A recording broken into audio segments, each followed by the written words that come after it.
नमस्कार मंडळी, तुम्ही म्हणत असाल हे काय हातात घेतलंय.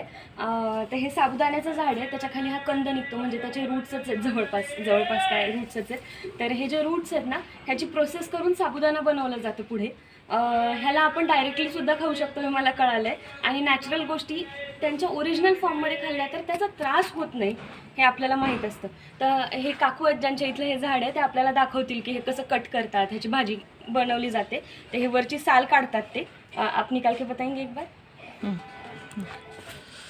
खाता मेरा फोटो नहीं है ना।